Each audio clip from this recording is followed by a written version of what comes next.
Hello everyone, welcome to my channel. It's me Prachi and आज की इस वीडियो में हम बात करेंगे जीएसटी साइट पर एक एडवाइजरी इशू हुई है which is about IMS invoice management system. So ये क्या है, पहले जब हम जीएसटी साइट पर अपना 3B चेक करते थे और 2B चेक करते थे एंड हमारा कोई ऐसा इनवॉइस शो होता था जो हमारा है ही नहीं, मतलब हमने वो परचेज की ही नहीं है लेकिन वो शो हो रहा है। तो उस इनवॉइस को लेकर हमें नेक्स्ट मंथ या तो हमें उसको रिकॉन्सिलेशन करना पड़ता था, अमेंडमेंट करनी पड़ती थी, या हम उसके against credit note debit note issue करते थे जिससे वो सॉल्व होता था प्रॉब्लम। तो अब जो है वो जीएसटी साइट पर एक ऐसा ऑप्शन आएगा, आईएमएस का ऑप्शन आएगा, जिसमें आप जो इनवॉइस आपकी है उसे आप एक्सेप्ट कर सकते हो, जो आपकी नहीं है आप उसे रिजेक्ट कर सकते हो, और जो इनवॉइस आपको कंफर्म नहीं है ये आपकी है या नहीं है, आपको क्लियर करना है पहले, तो आप उसे पेंडिंग में डाल सकते हो। तो यहाँ पर इस तरीके का कुछ ऑप्शन आपके पास शो होगा। इससे आपको बहुत इजीनेस होगी, आप टू भी आराम से अपना चेक करो, आपको कोई भी इनवॉइस में डाउट होता है आप उसे पेंडिंग छोड़ दो।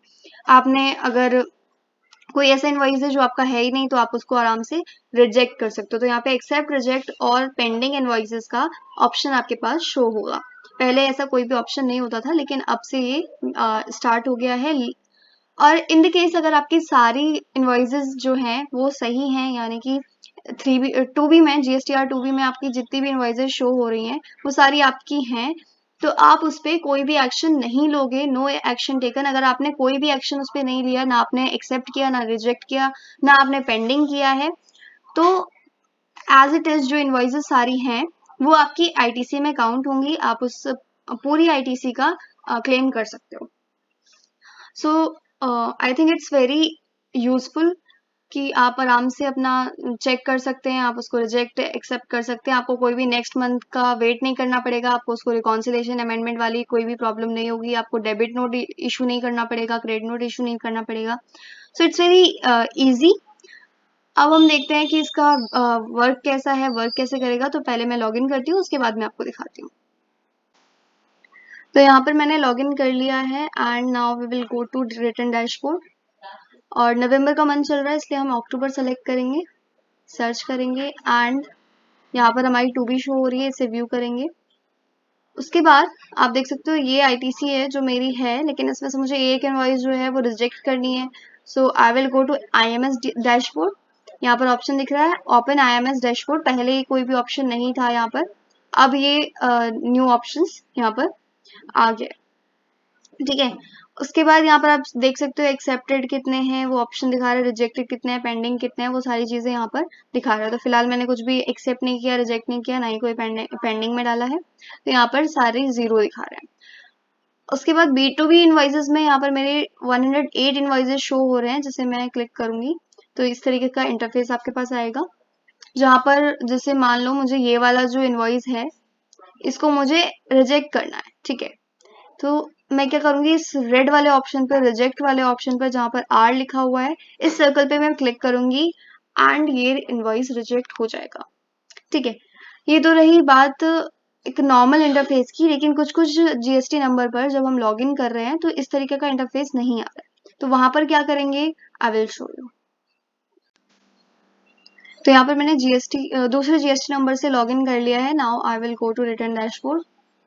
यहाँ तक तो सेम ही प्रोसेस रहेगा। अक्टूबर मंथ सेलेक्ट करेंगे, देन GSTR 2B। इसके बाद यहाँ पर देख सकते हो सेम ऑप्शन आ रहा है आपके पास, ओपन IMS डैशबोर्ड।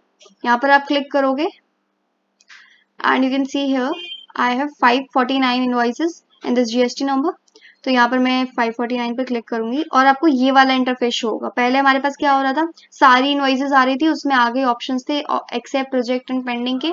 यहाँ पर ऐसा कुछ नहीं है, यहाँ पर आपको जीएसटी नंबर शो मतलब सर्च करने के लिए ऑप्शन दे रहा है। ठीक है, यहाँ पर आपको क्या करना है, जो भी आपको पेंडिंग रखना है, एक्सेप्ट करना है, रिजेक्ट करना है, आपको उस जीएसटी नंबर को एंटर करना है, उस पार्टी के जीएसटी नंबर को। देन आपको यहाँ पर इनवॉइस नंबर एंटर करना है। तो ये सब चीजें आपको पहले से कॉपी करके रखनी है। ठीक है, जीएसटी नंबर, इनवॉइस नंबर, ये सब चीजें जैसा इजी टू फिल हो। उसके बाद यहाँ पर हम सेलेक्ट करेंगे इनवॉइस डेट, तो मैंने सेलेक्ट कर लिया है। नाउ सर्च पर क्लिक करेंगे एंड आपके पास अब वो इंटरफेस शो हो रहा है। ठीक है, तो ये एक एक इनवॉइस करके आपको सर्च करना पड़ेगा यहाँ पर। किसी किसी जीएसटी नंबर पे ऐसा प्रॉब्लम हो रहा है तो आप इस तरीके से उसको सॉल्व कर सकते हो। ठीक है, बाकी जो मैं नॉर्मली तो जैसे मैंने आपको पहले वाले जीएसटी नंबर पर लॉगिन करके दिखाया था उस तरीके का इंटरफेस लगभग सब लोगों का शो होगा। अगर नहीं हो रहा है तो इस तरीके से आप इसको कर सकते हो। यहाँ पर रिजेक्ट करना है आपको, आप रिजेक्ट कर सकते हो एंड आप अपना GSTR2 भी जो है वो सही कर सकते हो। आपको कोई भी credit note debit note issue करने की कोई ज़रूरत नहीं है, अमेंडमेंट करने की ज़रूरत नहीं है, रिकॉन्सिलेशन करने की ज़रूरत नहीं है। ईजिली आप आराम से ये रिजेक्ट कर सकते हो, पेंडिंग कर सकते हो। एक्सेप्ट करने की ज़रूरत नहीं है बिल्कुल भी।